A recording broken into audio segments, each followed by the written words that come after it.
competitors. It is the largest weapon by number and has the most number of nations competing in it.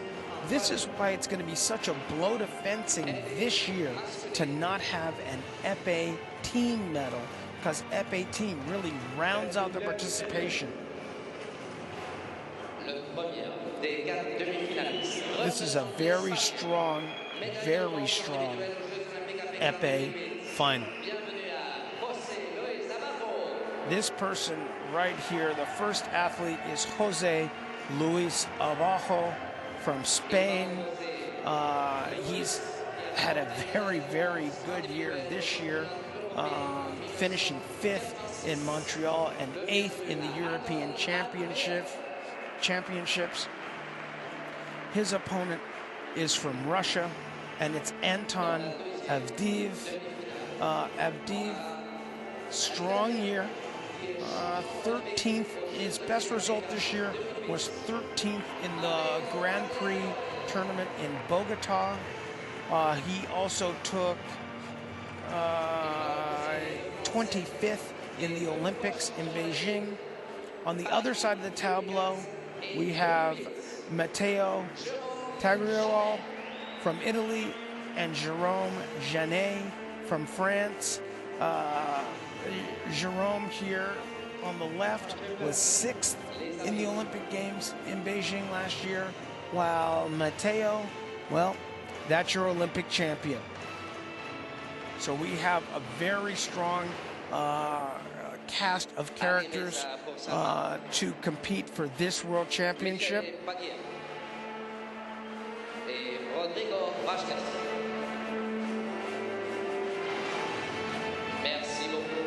This is the weaker of the two, and that is that's very relative, by the way. But considering you've got the reigning Olympic champion, you have an Olympic team champion, and the person who finished 6th in Beijing on the other side of the tableau, I think this one is a little bit easier. This will be our first view of Epee in this championships, and Epee is the dueling weapon. And when they say the dueling weapon, much like a duel, if you hit, you score. The referee has a little bit less to do in this one than in the other weapons. That's because there's no right-of-way in Epee. All that time we've spoken about, who started and who finished and who parried, that doesn't make any difference in Epee. Your light goes on, you score. As long as you're standing on that strip and you have not passed your opponent, the light goes on, you score. The hand is target area. That's why they have a larger bell guard there protecting their hand. The blade is stiffer, and these guys are strong. What they do with the blade is very impressive. What you should see is a little more patience, because it is hard to not get hit, and that is the goal in Epee. Yeah, we talk about scoring, but it's hard to not get hit in Epee. And so you'll see a little more patience, at least you should. You'll see a little more patience in this weapon as the athletes jockey to set up the distance.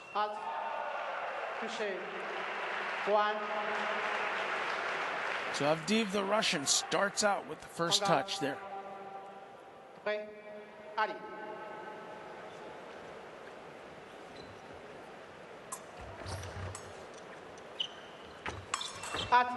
Oof, comes out and hits the second time. Very nice.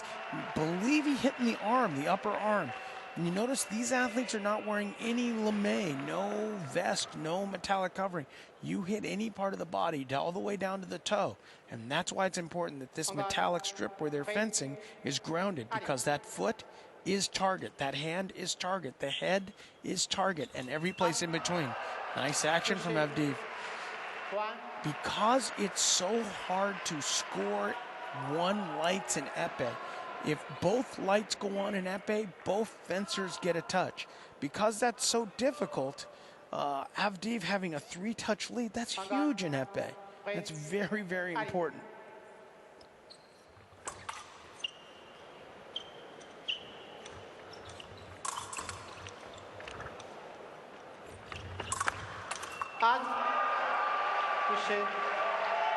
One. Avdeev is the shorter man. A lot of time you'll see that epee fencers are taller. Why? Well, if it doesn't make any difference when I hit you, only that I hit you, well, a tall man will have an advantage in this weapon over a shorter man. But a good short man, Abajo cannot buy a touch right now. He cannot believe that he did not hit right there. So he tests his weapon to make sure. Unlike the other weapons, epee remains quiet, even if it's broken. So you wouldn't get a white light to tell you that, hey, your weapon's not working. He tests it, it works. He tests it again, it works. He's in a big hole, 5-0. Big hole in epee.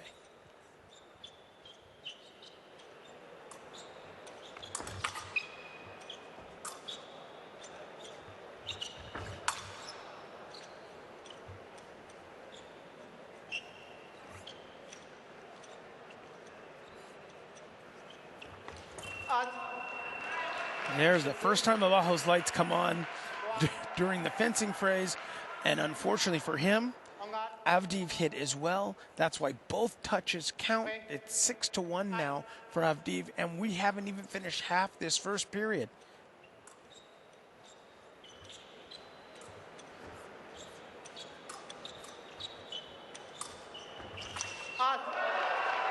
Again, Abajo's in a bad position, okay? He can't afford to wait. He cannot wait, so he's got to make his actions. There, he tries to go for Avdeev's leg. Avdeev pulls it back at the last second and hits Abajo in the shoulder. Abajo's got to go. He doesn't really have any choice. So those of you who are saying, well, why doesn't he just wait? He's got plenty of time. You can't. You got to go.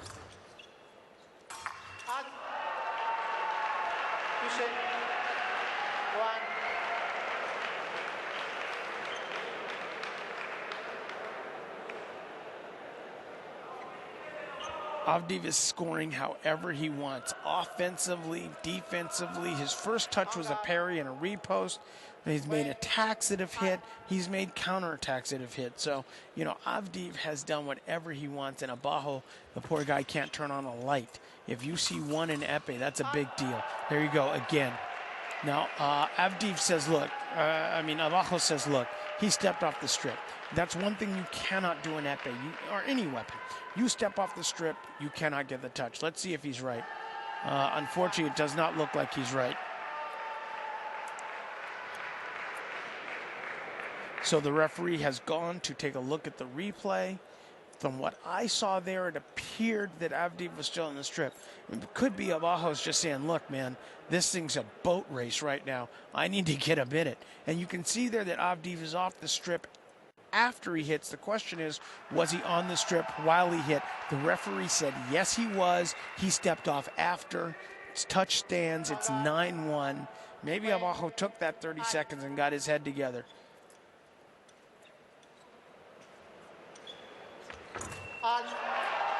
Maybe not. Now the frustration comes. That was a very nice attack from Abajo. It went right over Avdeev's shoulder, just right over it. There you go. You can see it go right past. This is a man who has made Olympic final.